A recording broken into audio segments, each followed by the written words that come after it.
Hi there and welcome to my channel. Today's project is for Scrapbook Nerd and this is the second part of the Silhouette Savvy series tutorial for this week's post in their blog. As you see right now, I am using Dear Lizzy's Stay Colorful and Stargazer collection as long as the free cut file available at Scrapbook Nerd to create this layout. For the base of this layout, I am using Marshmallow cardstock from Bezel, and I have Yeso it because I'm gonna use a little bit of watercolor. And a few weeks ago, I picked up the Jane Davenport Mermaid markers from Scrapbook Nerd. They actually ordered it from me, and I wanted to use them for this layout because they give you like this soft image. But because I'm gonna add a lot of water, I had to Yeso the paper, even though this cardstock is really thick and ideal for mixed media. So once you're gonna see what I'm gonna do is I'm mixing colors just to get the closest that I can to the colors that I had already cut out from the papers in the collections. And this is a steel tone. So I had to mix a few of the markers from different sets to get to that color. And I'm using the packaging technique because all I wanted to do is bring splashes of color behind this stacked Polaroid cutout, if you can say. I created this cut file because I saw this image on Pinterest and I really liked the idea of the stacked Polaroids. And I thought that I could create, actually not thought, actually um, created the cut file using the Silhouette software just as to show part of the first part of this tutorial, you can say, just to show you how easy it is to create this image using simple images just by welding them together. And if you can check that part of the tutorial in the Scrapbook Nerd blog, you're gonna see all the images there. Now, as going back to the layout, and all I'm doing right now is using the packaging technique and some of the markers. I'm watering down. I don't want a concentrated color. I want actually something really soft, but very, very vibrant. And what I like about the Jane Davenport markers is that they're very vibrant. And you just need a little bit to get the color that you want. And as you see, all I'm doing is using the packaging technique just to bring some of the colors on the papers, like I said before. Nothing complicated, very, very simple.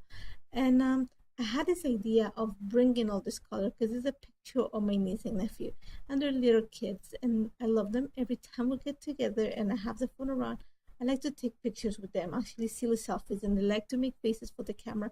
And I have quite a bit of them. So this is one of them.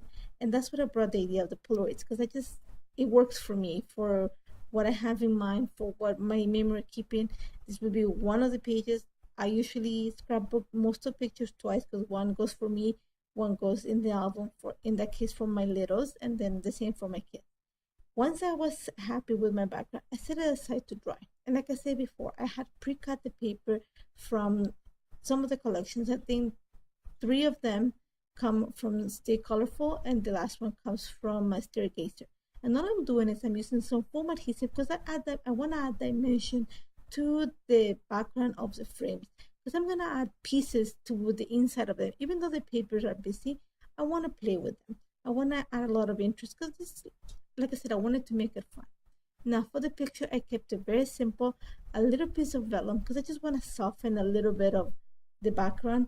And then I just pull out this paper from the Stargazer collection that actually had all the colors that I'm using on this layout in one single paper. So it works really good. Now, one thing that I did is I am using a piece of fun foam, sorry, to pop the picture. I wanted to pop the picture or prop the picture above the frames because I wanted to pop.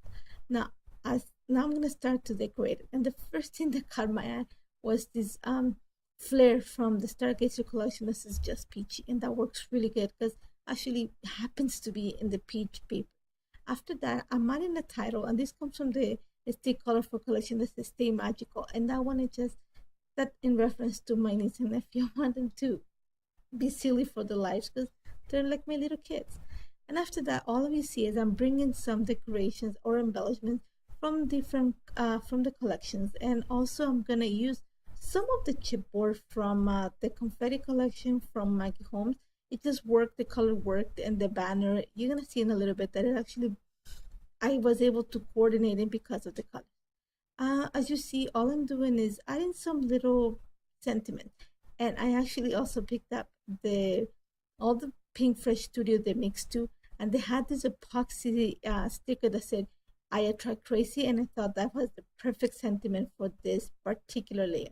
After that, I am going to take advantage of one of the Polaroids to write a lot of just the story of the picture and why, I want to keep it. And after that, that's all I did. I added some of the stars. I'm going to use quite a bit of actually Heidi Swap color shine just because I wanted to bring a lot of glitter. That's about it. Like I said, super simple. Stop by Scrapbook Nerd, pick up the cut file. It's a free cut file, but also check the blog. There's super easy to create the cut file. You'll be surprised. Takes 5 minutes to create it. But I hope you like it. Try it. Don't forget to tag us Scrapbook Nerd if you use the cut file. I would love to see what you do with it. And thank you for joining me today. If you have any questions, remember, don't hesitate to contact me. And don't forget to check Scrapbook Nerd for all the materials. Take care, guys.